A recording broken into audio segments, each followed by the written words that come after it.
So, I've got a few comments that I want to address this morning. Um, a few questions that I want to answer for some of you. But the first thing that's been on my mind for a day or two is I got a comment the other day and that asked me or mentioned something about being a consultant when I couldn't even manage my own business. Um, I see that, but number one, I never claimed to be a consultant. I just state what I do, what I believe, what happens to me, good, bad.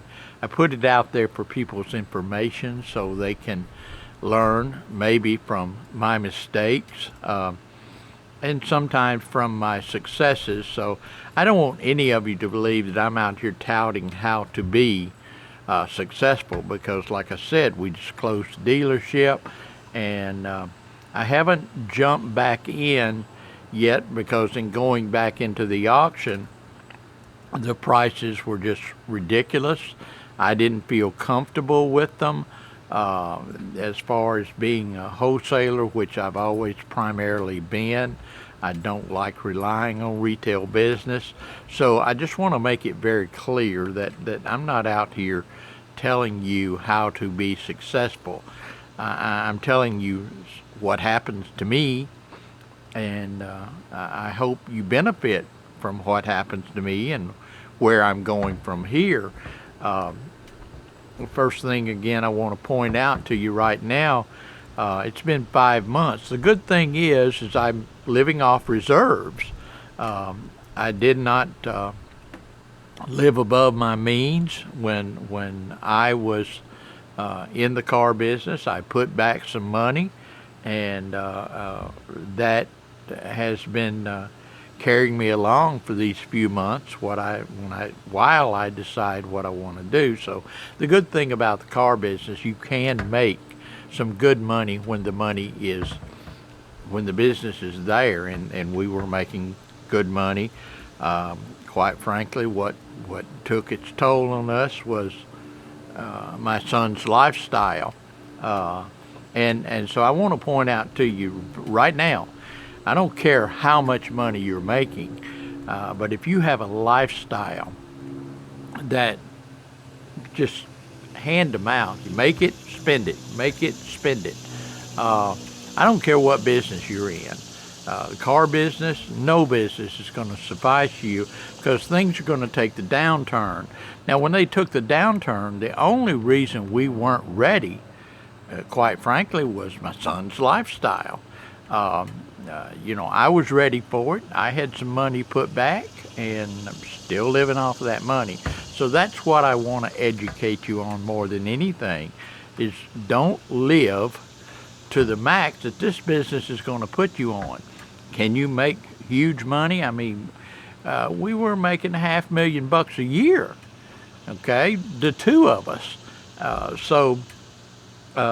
We could have made it on that. But when you're out here and you're buying $500,000 homes and you're driving brand new vehicles, that you're in the used car business, but you're driving brand new vehicles with a car payment, come on, we call this cognitive dissonance. You're not doing what you're preaching, and that's one thing that I always really want to try to do is what I preach: save money, buy cheap cars, sell a used car at a used car price. Going out here and buying these $20,000 luxury cars used is ridiculous. So that's my lesson. I want to move on now to a couple of things that I want to point out. I had some questions, and that's what concerns me, or what I really want to do is be able to answer questions for people to help them along. And one of them that I'm particularly interested in is I had a question this morning from a gentleman who just got his wholesale license, and he was asking me how to network with other dealers. I was a huge networker, but now networking today, now this is as far as I see it, from my standpoint. I'm not telling you it may work for you, but it worked for me. The best thing that I ever did as far as networking was start my YouTube channel. It really brought us so many networkers that other dealers came to us to more or less to introduce themselves, and I'd see people at the auction a lot of times that when I went to the auction, people would have recognized me from the YouTube channel, and it was very rewarding. We really all the time had people that wanted to join our network, and primarily because of they had seen me on YouTube. So I can't stress to you enough in today's society what YouTube can mean to you as far as networking. I think it's more powerful than Facebook or anything else. You want to be careful of what you put out there. There's so many people out there that are still looking to get into the car business. They have a passion for automobiles. Unfortunately, right now, my passion is more of a what can I do to help? I'm here to help you, and if I can, and I wouldn't take all the advice, and some people out there tell you not to take any of my advice, but every now and then I'm going to come up with something, a brainstorm that's going to make sense to some people, but it's going to be honest. And so many of you comment to me about my honest approach to things on YouTube, and so that means more to me than anything being real. Yes, can you make a lot of money, or did we make a lot of money? Now I'm really, especially as I got to thinking yesterday about the wholesale business, it's going to be very, very difficult for you. You may have a wholesale license, but unfortunately your money is probably going to be made from retailing cars, which you're not supposed to do, but it's done every day. People know that you do it. So that's what it's going to take, is having your wholesaler license and having access to these vehicles. Personally, I don't trust right now at this moment. Now that may change, but I don't trust the fact of the auctions. I'm not trusting the MMRs anymore. I'm not trusting the things that personally I think that the doomsday coming is for the auctions. I think they really need to be concerned. Their fees are getting so extravagant. Their selection is getting very poor, and their overhead, like everybody else's, is going up. A lot of you weren't around in the days that I was around in the late 70s. Auctions were not the primary place you went to buy cars. All of us had dealers that we could go to. We appraised their trade-ins. Their trade-ins were based on what we felt that we could wholesale those things, and they allowed us to make a couple of $300 a car, and we did volume wholesale. We'd buy from one dealer, maybe do a little fix-up, but sell to another dealer. Very seldom in the late 70s did we as wholesalers go to auctions and buy cars. We had our dealer network set up. This is how we bought cars, and we went to the auctions to dump those cars only. We did not consign a lot of cars, and I miss those days a lot.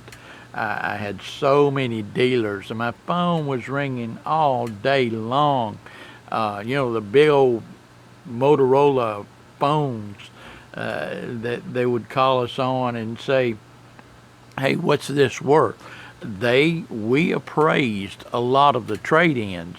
Now You got a used car guy that's appraising most of the trade-ins, and quite frankly, his instructions are put whatever you have to in it to trade for it. That's what's making them so high now, because of the simple fact they're dumping a lot of money into these cars to they need to move the new cars, and we as used car dealers are just having to pay whatever they have to put in the car to trade for it. So it's going to be tough. I'm kind of wondering where we're going to go from here, as far as will the day return that where the the new car dealer is trusting the wholesaler to appraise their vehicles and allow them to pick up a few bucks. But now they're letting, I mean, the retail public out there, the buy here, pay here guys, are paying so much for these cars, and so the appraisals for them are out of sight. I mean, literally, if you owe $10,000 on a car and you go in to trade it at a new car dealer, and it may be a $6,000 car, this guy's going to dump the money into it because you owe that much on it. He has to put that much money into it to pay it off. And so he's trusting that the wholesalers and the auction are going to get him out. He knows he's putting more in the car than it's ever worth. But he's got the holdbacks from the manufacturers that he's counting on. He's got his finance reserve that he's counting on. He's got his extended warranties that he's counting on. The new car dealer he has so many avenues to pull back, to profit from. And a lot of people think that it's profit. No, it's to bail him out of a used car that he's had to bury himself in, to trade for it. He just has to do it. Anyway, I've ran a little bit long on this video. Please send me your comments, ask me your questions. I love to get back on and read those comments and try to do a video on them, and get back to you with that information. You guys mean so much to me, and I'm sorry to those of you that I've given the impression that I'm a know-it-all consultant. I can tell you how to be successful in a dealership, and I can sure as hell tell you how to lose your ass in a dealership. With that being said, please subscribe. Tell your friends if you find something worthwhile here. I'm trying to get some of my stuff ready to get out on the road and do some of these interviews that I've talked to you about. Again, I look forward to seeing those videos. Please subscribe, and thank you.